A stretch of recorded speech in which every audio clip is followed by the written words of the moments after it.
अच्छा जी, सबको आवाज आ रही है? सीआर जो है वो मुझे चैट में लिख के दे दें।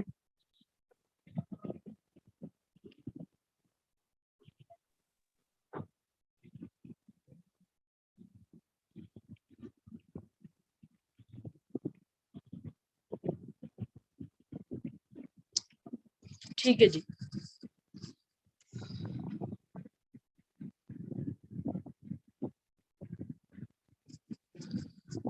अच्छा जी, आज की क्लास का जो टॉपिक है वो ये है कि जैसे जब हम फिजिकल क्लासेस लेते थे तो हमारे पास बहुत सारे स्टूडेंट्स ऐसे थे जिनके क्वेश्चंस होते थे, तो जाहिर सी बात है क्लास में हमें टॉपिक भी कवर करना होता था, तो इतना टाइम नहीं होता था कि हर बंदे के क्वेश्चन को जो है वो आंसर किया जाए।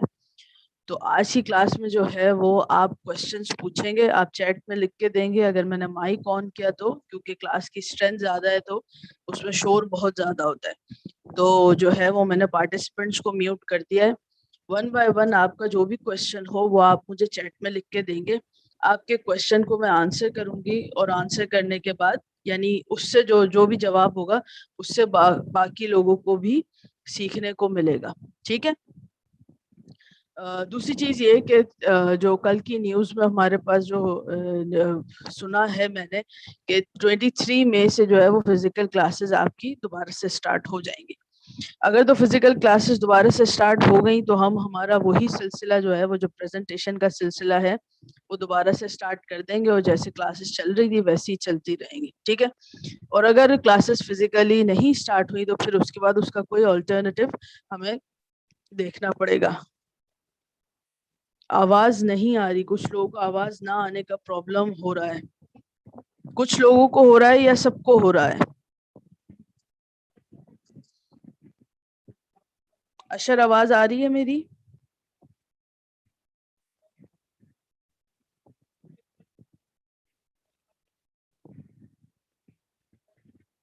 ठीक है, फिर आवाज आ रही है तो जिनको नहीं आ रही उनका फिर इंटरनेट का प्रॉब्लम है। हाँ, तो मैं ये कह रही थी कि अगर क्लासेस फिजिकली स्टार्ट हो गई तो हम अपना उसी सिलसिले से चलते रहेंगे जिस तरीके से हम जो है चल रहे थे प्रेजेंटेशन वाइज। ठीक है, अगर क्लासेस स्टार्ट हो गई। अगर नहीं हुई तो फिर नेक्स्ट वीक से हमने जो है वो कोई और सा जो है वो ऑल्टरनेटिव पिक करना है। ठीक है। अच्छा, आज की क्लास में या इस वीक अगर दूसरी क्लास हुई तो उसमें हम इसी तरीके से क्वेश्चन आंसर सेशंस ही रखेंगे, ताकि बहुत सारे स्टूडेंट ऐसे हैं, जैसे लास्ट क्लास में मेरे पास एक स्टूडेंट आई थी। अच्छा भाई, एक बार सब आ जाओ, मैं बार बार जो है वो एडमिट नहीं करूंगी क्योंकि फिर टेम्पो टूटता है बात का। एक बार सब आ जाओ, इंटरनेट सही कनेक्शन लेके किसी तरीके से भी डेटा वेटा ऑन करके एक बार आ जाओ, फिर बार बार वो टेम्पो टूटता है।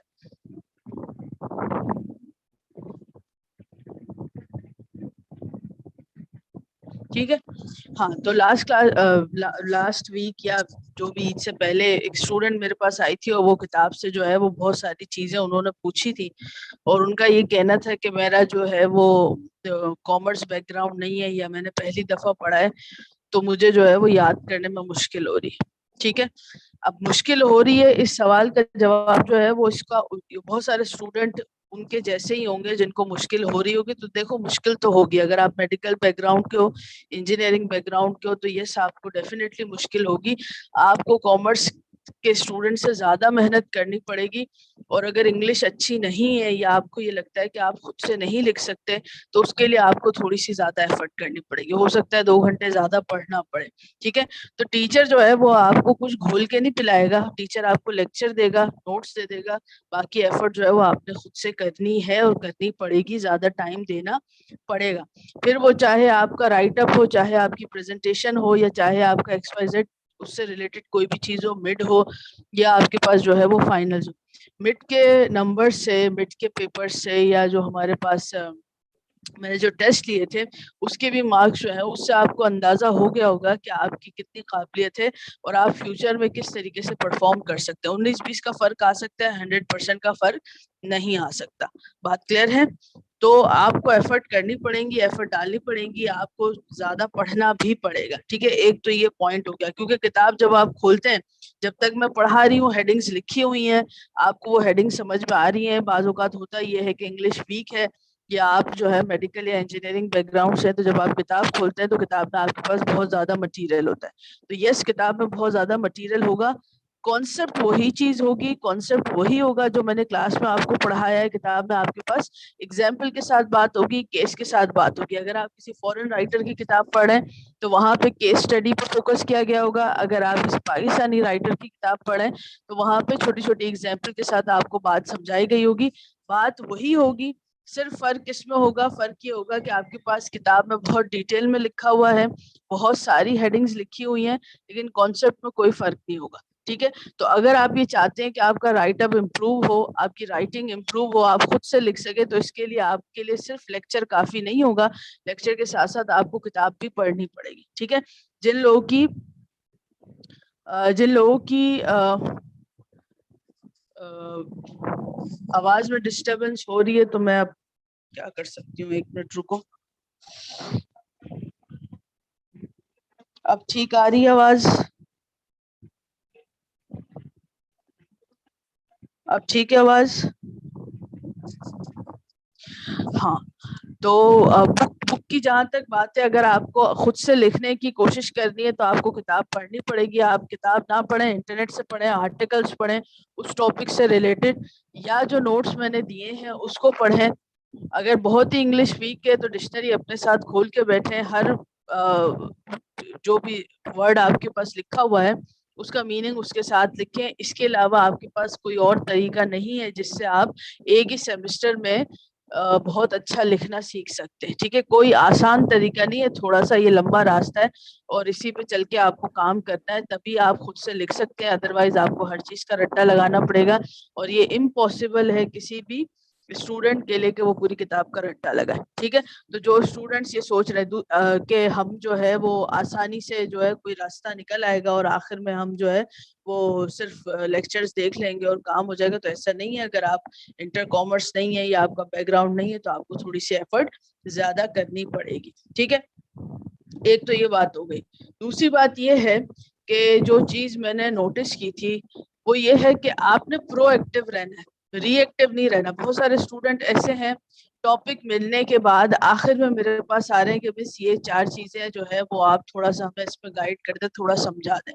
तो आपने शुरू में आना है, बाद में मेरे पास नहीं आना है कि 2 दिन पहले आप आ जाएं और आप एक्सक्यूज करें कि मिस ये हमारे साथ मसला हुआ था तो अब तो हम कल परफॉर्म नहीं कर सकते।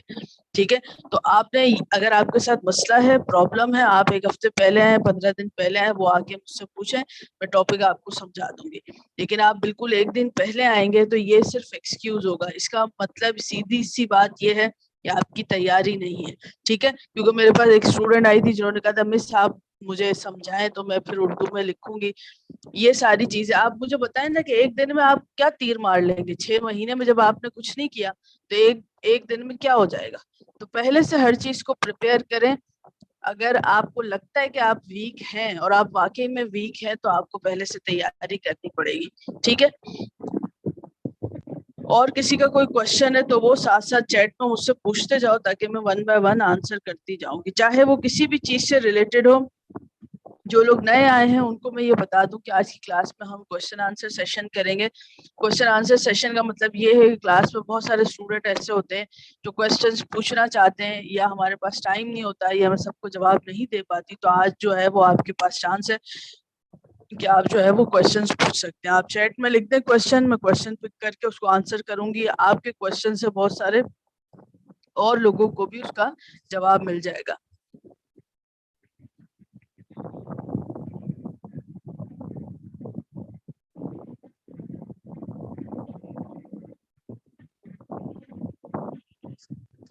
अच्छा जी, एक हमारे पास टॉपिक आया है।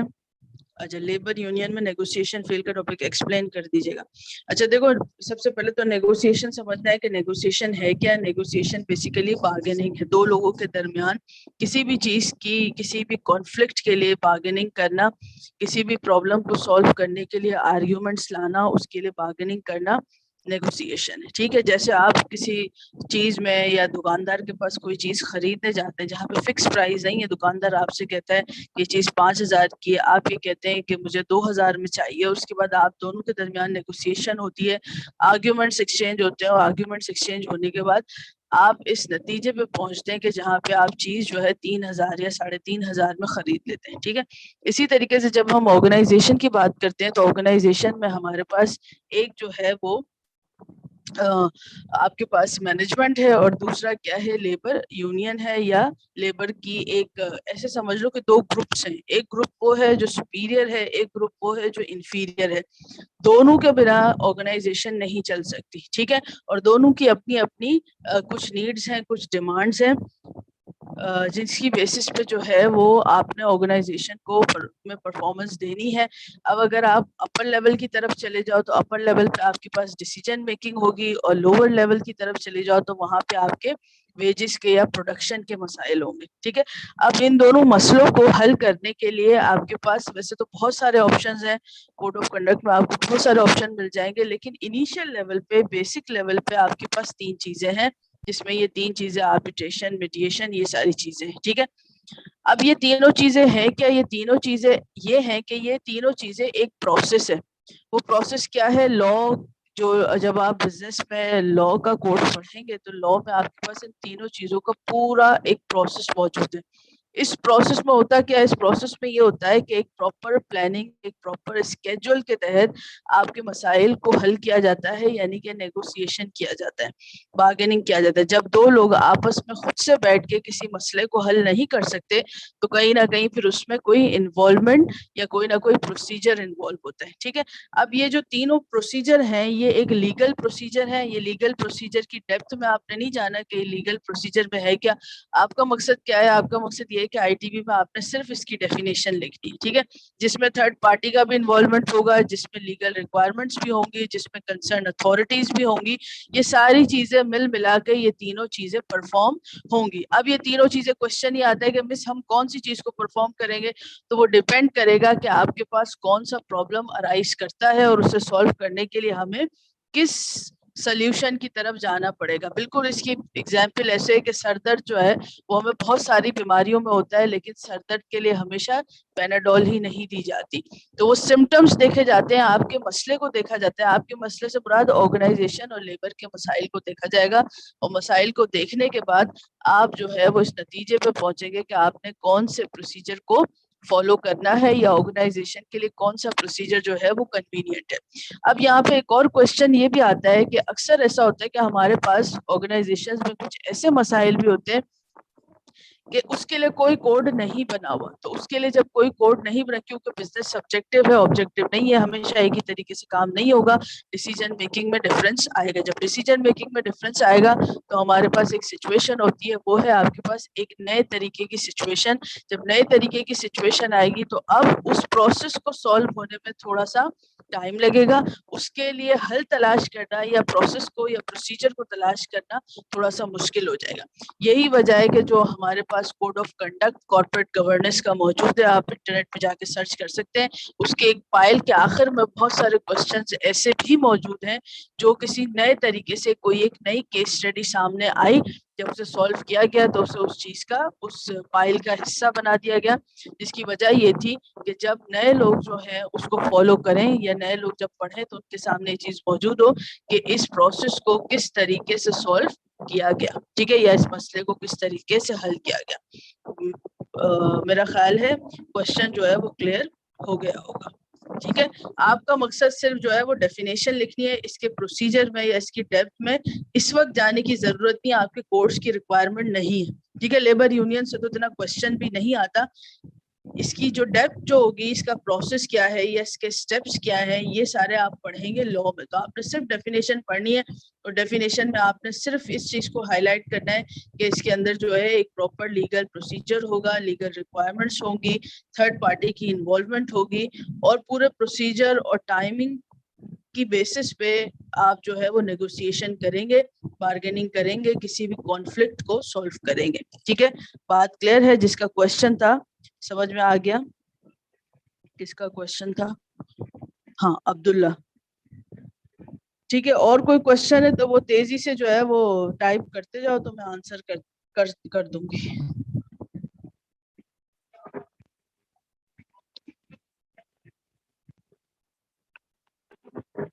जी बिल्कुल करें, आपका भी एक क्वेश्चन है।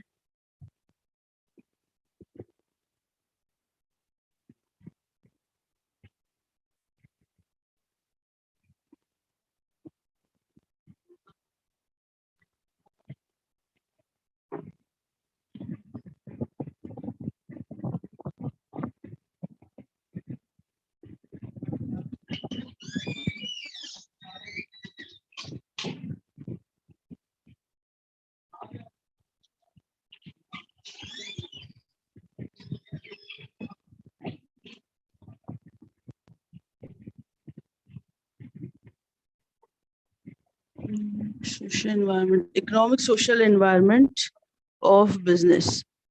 अच्छा, पहले तो देखो बिजनेस एनवायरनमेंट को समझो क्या है, फिर उसके बाद जो है वो हम इकोनॉमिक एनवायरनमेंट और सोशल एनवायरनमेंट की तरफ जाते हैं। ठीक है, बिजनेस एनवायरनमेंट क्या है? बिजनेस एनवायरनमेंट का मतलब ये है कि बिजनेस की एक्टिविटीज को परफॉर्म करने के लिए, ठीक है। अब बिजनेस की एक्टिविटी को जब आपने बिजनेस करना है, बिजनेस की डेफिनेशन को अपने जहन में लाओ, वो जो फर्स्ट क्लास में हमने चार्ट पढ़ा था उसको अपने जहन में लाओ, और उसके बाद इस क्वेश्चन के आंसर को या मेरे अल्फाजों को समझने की कोशिश करो। ठीक है, बिजनेस में हमने डेफिनेशन में जितने भी पॉइंट्स पढ़े थे वो सारे पॉइंट या तो एक्सटर्नल होंगे या इंटरनल होंगे। अब वो इंटरनल और एक्सटर्नल कैसे होंगे? वो ऐसे होंगे कि बिजनेस की एक्टिविटी को परफॉर्म करने के लिए जब आप देखते हैं कि कोई भी, और चले कोरोना की सिचुएशन को लेते हैं, ये एग्जांपल से बात समझ में आ जाएगी। आप देखें कि अगर हम किसी एक सुपर स्टोर की बात करते हैं या किसी दुकान की बात करते हैं, तो दुकान में दो तरह के एनवायरनमेंट होते हैं। एक वो एनवायरनमेंट जो दुकान के बाहर होगा, जो इफेक्ट करेगा दुकान के खुलने या बंद होने को, और एक वो एनवायरनमेंट होगा जो दुकान के अंदर होगा, यानी विद इन दी ऑर्गेनाइजेशन जब लोग काम कर रहे होंगे तो वो आपका इंटरनल एनवायरनमेंट होगा। और आउटसाइड दी ऑर्गेनाइजेशन जितने भी लोग बिजनेस की एक्टिविटी को इफेक्ट कर रहे होंगे, वो सारा क्या होगा? वो होगा आपका एक्सटर्नल एनवायरनमेंट। ठीक है, अब किसी भी बिजनेस की एक्टिविटी को परफॉर्म करने के लिए दो तरह के एनवायरनमेंट जब इफेक्ट करेंगे तो वो आपका बन जाएगा कंप्लीट एनवायरनमेंट। बाहर का एनवायरनमेंट होगा तो उसे हम इकोनॉमिक एनवायरनमेंट कहेंगे, और एक होगा जो आपकी विद इन दी ऑर्गेनाइजेशन काम करेगा। अब सिर्फ अगर हम इकोनॉमिक एनवायरनमेंट की बात करें तो इकोनॉमिक एनवायरनमेंट में क्या चीजें आ जाती हैं? जो इकोनॉमी से रिलेटेड हो। इकोनॉमी से रिलेटेड यानी एग्जाम्पल के साथ बात समझेंगे कि लेट सपोज आपने किसी प्रोडक्ट को बनाना है, आपने जो है वो एक प्लास्टिक का पेन बनाना है, और प्लास्टिक का पेन बनाने के लिए आपको रॉ मटेरियल जो है वो कहीं से मंगवाना है। अब आपने लास्ट मंथ जब रॉ मटेरियल मंगवाया था तो आपको वो रॉ मटेरियल 10,000 का पड़ा था, ठीक है, लेकिन इन्फ्लेशन बढ़ी, रेट बढ़ा। अब जब नेक्स्ट मंथ आप रॉ मटेरियल मंगवाएंगे तो आपको वो 20,000 का पड़ेगा। तो ये 10 से 20 जो होना आपकी पूरी बिजनेस की एक्टिविटी को इफेक्ट करेगा। जब आपको रॉ मटेरियल महंगा पड़ा है तो कहीं ना कहीं आपको अपनी बजटिंग में चेंजेस करनी पड़ेंगी। ठीक है, आपका प्रॉफिट लॉस जो है वो इफेक्ट होगा। आप जब उससे प्रोडक्ट बनाएंगे और प्रोडक्ट बना के मार्केट में बेचेंगे तो कहीं ना कहीं आप जो है वो अपने कस्टमर को, अब देखो हर चीज जो है वो वन बाय वन इफेक्ट हो रही है। अगर आपका प्रोडक्शन इफेक्ट हो रहा है, प्रोडक्शन में आपका फाइनेंस इफेक्ट हो रहा है, फाइनेंस की वजह से प्रोडक्शन इफेक्ट हुआ, प्रोडक्शन की वजह से मार्केटिंग स्ट्रेटेजी इफेक्ट हुई, मार्केटिंग स्ट्रेटेजी की वजह से आपके पास अगर प्रॉफिट कम होगा या नहीं हो रहा प्रॉफिट, तो अल्टीमेटली आपका इंटरनल एनवायरनमेंट इफेक्ट हो रहा है। जब आप इकोनॉमिक एनवायरनमेंट को पढ़ेंगे, जो हेडिंग्स आपके पास लिखी हुई हैं उन इकोनॉमिक एनवायरनमेंट में आपके पास हेडिंग्स में जो चीजें लिखी हुई हैं वो सारी चीजें जो हैं वो आपको बताएंगी कि कैसे जो है वो सारी चीजें इफेक्ट करती हैं। ठीक है, जो हेडिंग्स मैंने लिखवाई थी या लिखी हुई होंगी।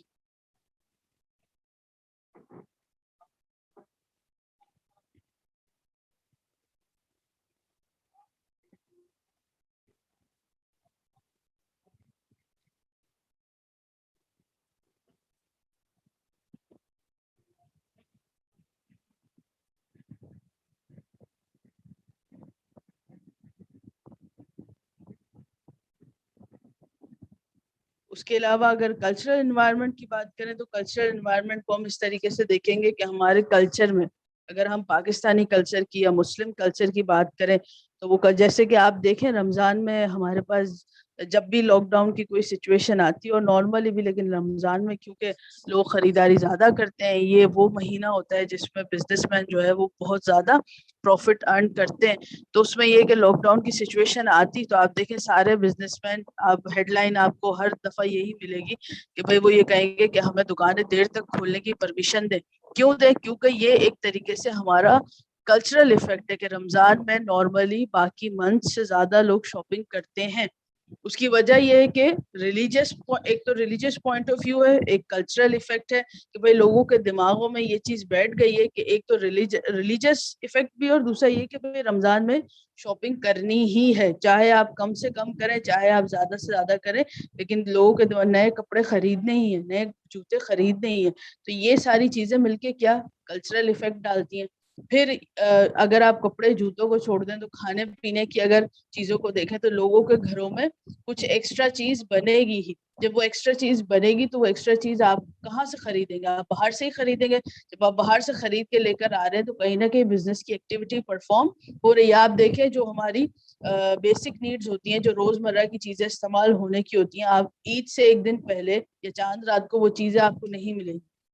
जिसमें आपके पास जो ये ब्रेड हो गया या मिल्क हो गया नहीं होता, शॉर्ट हो जाता है। क्यों हो जाता है? क्योंकि लोग उस चीज को सेलिब्रेट करते हैं। वो एक कल्चरल इफेक्ट है लोगों के, चाहे रोजे रखे हो ना रखे हो, ईद सब मनाएंगे, ठीक है। तो उस चीज को सेलिब्रेट किया जाता है तो उसमें कहीं ना कहीं कल्चरल इफेक्ट आएगा और ये हमारे कल्चर को, नए कपड़े लाजमी बनवाएंगे, नए जूते, अगर कपड़े नहीं बनवा रहे जूते, कहीं ना कोई आपकी जो सेविंग है वो कहीं ना कहीं खर्च हो रही है। तो ये कल्चरल इफेक्ट है। ईद में आप लाजमी करते हैं, नॉर्मली आप नहीं करते। तो इसी तरीके से जैसे जैसे ओकेजन्स आते हैं वो ओकेजन्स इफेक्ट करते हैं आपकी इकोनॉमी पर। अब आप देखें हमारे पास बहुत सारे फिरके मौजूद हैं, फिरकों की आपस में लड़ाई है। लड़ाई के बावजूद भी इन फिरकों में जितनी भी एक्टिविटीज होती हैं उस पर कभी पाबंदी नहीं लगी। क्यों नहीं लगी? क्योंकि हर फिरका कहीं ना कहीं आपके बिजनेस को फ्लरिश कर रहा है। ईद की अगर हम बात करें या बकरा ईद की बात करें या मुहर्रम की बात करें तो आपके पास जितनी भी ओकेजन्स आ रहे हैं, बल्कि आप देखें कि ओकेजन्स को सेलिब्रेट करने में अगर आप 20 साल पहले चले जाएं या 15 साल पहले चले जाएं तो इतनी जो है वो शिद्दत नहीं थी जितनी अब है। ठीक है, ईद होती थी लेकिन उसके अलावा कोई चीज इतनी उस शिद्दत से सेलिब्रेट नहीं होती थी। लेकिन आज आप देखें कि चीजें सेलिब्रेट हो रही है। मुहर्रम में भी सेलिब्रेशन हो रहा है, रबीउल अव्वल में भी सेलिब्रेशन हो रहा है। क्यों हो रहा है? और इस चीज को क्यों गवर्नमेंट की तरफ से नहीं रोका जा रहा कि बिजनेस फ्लरिश कर रहा है? जब आप कोई एक्टिविटी को परफॉर्म करते हैं तो वो, अब रिलीजियस पर्सपेक्टिव आएगा तो लोग जो है वो इमोशनली चार्ज होंगे। जब इमोशनली चार्ज होंगे तो वो आंख बंद करके पैसा खर्च करेंगे। जब आंख बंद करके पैसा खर्च करेंगे तो बिजनेस कहीं ना कहीं फ्लरिश करेगा और ये इफेक्ट डालेगा आपकी इकोनॉमी पर। ठीक है, बात समझ में आ गई? पॉइंट जो है वो क्लियर हो चुका होगा मेरा ख्याल है।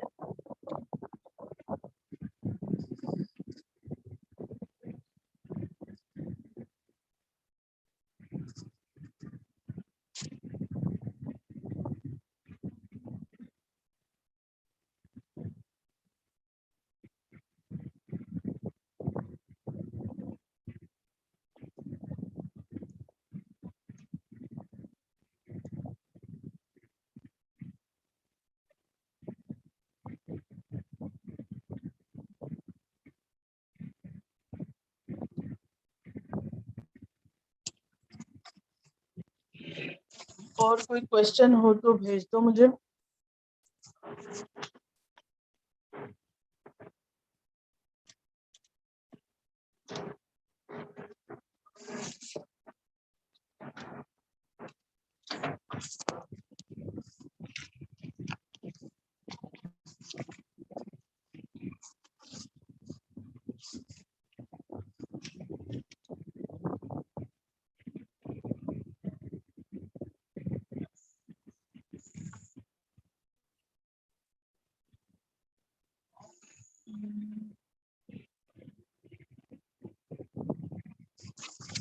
लीडरशिप की शॉर्ट थ्योरी, लीडरशिप, अच्छा, बिजनेस एडमिनिस्ट्रेशन के टॉपिक पे, ठीक है ठीक है। तो शॉर्ट थ्योरी मैंने लीडरशिप में कौन कौन से टॉपिक्स करवाए हैं?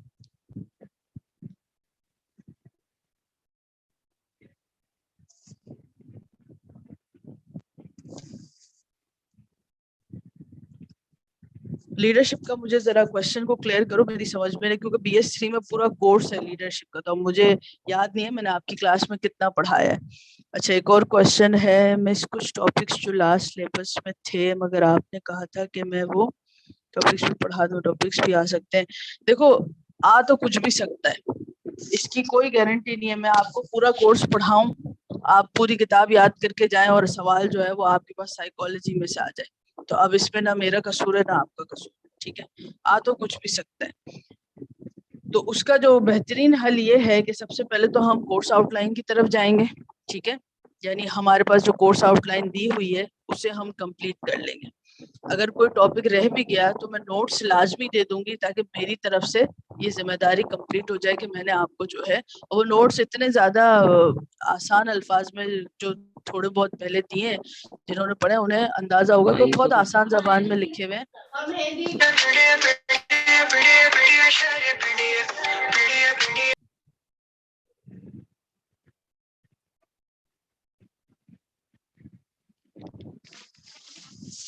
अच्छा जी,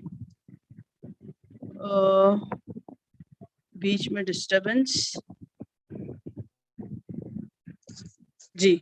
तो टॉपिक की जहां तक बात है, तो देखो आ तो कुछ भी सकता है, बीच में साइकोलॉजी का कोई क्वेश्चन आ गया, और ऐसा होता भी है कि क्वेश्चन बीच में आते हैं, तो सबसे पहले तो हमारी कोशिश ये होगी कि हम जो है वो अपने कोर्स को कंप्लीट करें, यानी कोर्स आउटलाइन को कंप्लीट करें, ठीक है। उसके अलावा फिर एक्स्ट्रा टॉपिक्स अगर हमारे पास टाइम होगा तो वो हम कर लेंगे, या मुझे ये फील हुआ तो मैं करवा दूंगी। बाकी देखो, स्टूडेंट जो है, पिछला जो मेरा मेरा एक्सपीरियंस है ना, स्टूडेंट जो है ना वो कभी भी एक्स्ट्रा पढ़ाने में खुश नहीं होता। टीचर तो पढ़ा देगा, मैं आपकी 6 घंटे क्लास लेके पूरा कोर्स एक दिन में खत्म करवा दूं, एक्स्ट्रा क्लास ले लूं, लेकिन मुझे पेपर नहीं देना। अगर मुझे पेपर देना होता तो शायद मैं एक्स्ट्रा, अगर मैं खुद से, अगर मैं एज अ स्टूडेंट सोचूं, तो अगर मैंने सारी जिंदगी एक्स्ट्रा तैयारी की है तो जरूरी नहीं है हर स्टूडेंट करे, ठीक है ना।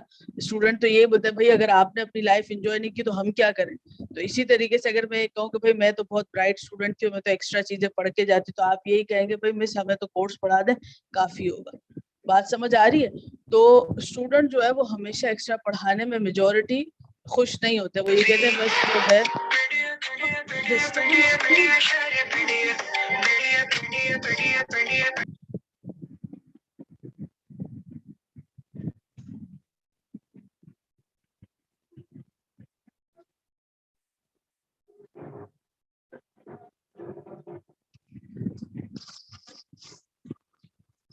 और रही बात एक्स्ट्रा टॉपिक्स की, तो देखो अभी कोरोना की सिचुएशन में तो चांसेस कम है कि आपके पास जो है वो एक्स्ट्रा टॉपिक्स आए, कम चांसेस हैं। जो पिछला जो 2 सेमेस्टर से एग्जाम्स हो रहे हैं, तो आपके पास एडवांटेज है कि आपके पास पेपर आसान आएगा। पेपर अगर आसान नहीं भी आया तो जो मार्क्स हैं उसमें आपको बहुत जो है वो यानी कि बहुत ज्यादा स्ट्रिक्टनेस के साथ चेकिंग नहीं होगी, मार्क्स भी मिल जाएंगे। लास्ट 2 सेमेस्टर से तो मेरे सब्जेक्ट का तो 100% है ही है, बाकी सारे सब्जेक्ट्स में भी जिसमें बच्चे फेल होते थे, जैसे अकाउंट्स हो गया या इकोनॉमिक्स हो गया, जो पेपर बहुत रुकते हैं, मैथ हो गया, तो इस तरह के सब्जेक्ट में भी पूरी पूरी क्लास ही पास है। तो कोरोना की सिचुएशन में आपके पास वैसे भी थोड़ी सी लीनियंसी है, लेकिन आप फिर भी फोर्स करेंगे तो मुझे एक्स्ट्रा पढ़ाने में कोई प्रॉब्लम नहीं है, मैं पढ़ा दूंगी। अगर फिजिकल क्लासेस ऑन हुई तो उसमें पढ़ा दूंगी, नहीं तो मैं इसी तरीके से ऑनलाइन क्लासेस में पढ़ा दूंगी, तो उसका कोई इशू नहीं है। देखो आ तो सकता है, इस चीज के लिए मेंटली प्रिपेयर रहना। जिन लोगों ने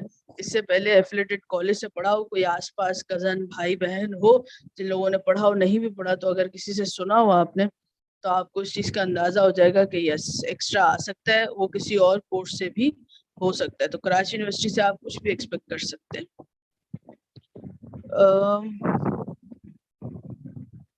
हाँ मैं बताती हूँ।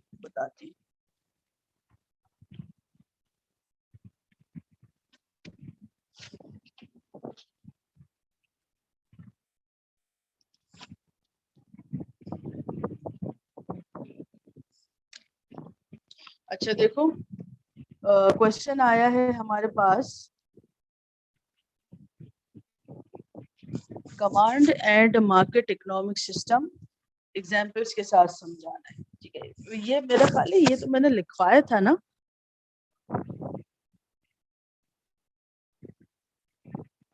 इसके नोट्स मैंने लिखवाए नहीं लिखवाए।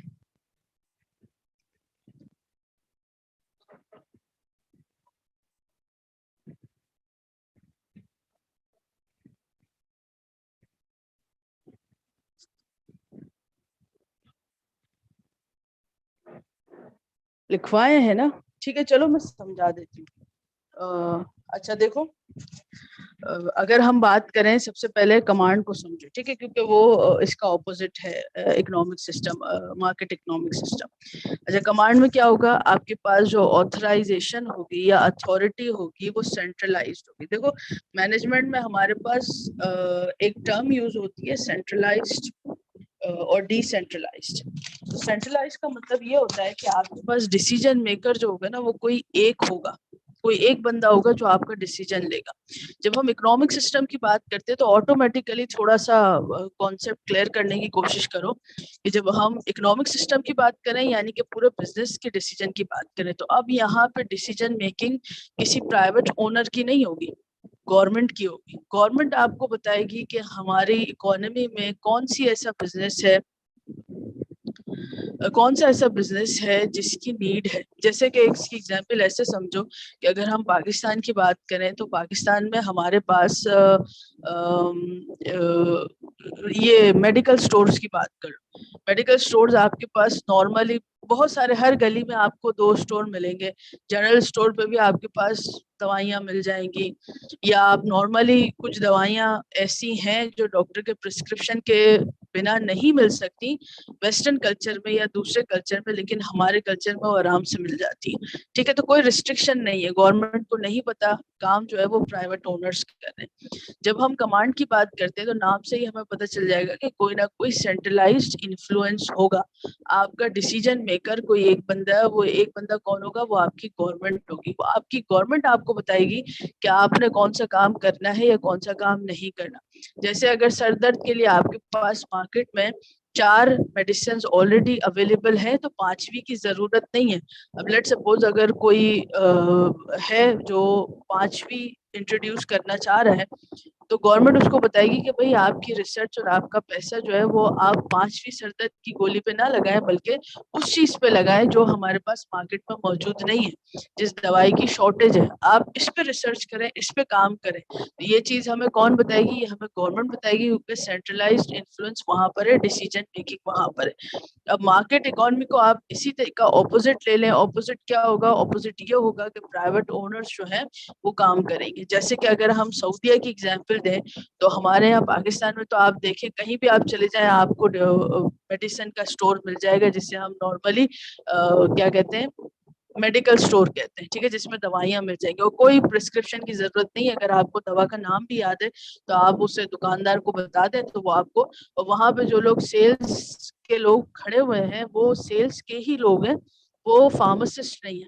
जबकि वेस्टर्न कल्चर में या वो इकोनॉमीज जो हमारे पास डेवलप्ड है, अगर आप किसी मेडिकल स्टोर पे जाएं तो वो मेडिकल स्टोर को पहले तो मेडिकल स्टोर नहीं कहते, वो आपको फार्मेसी कहते हैं।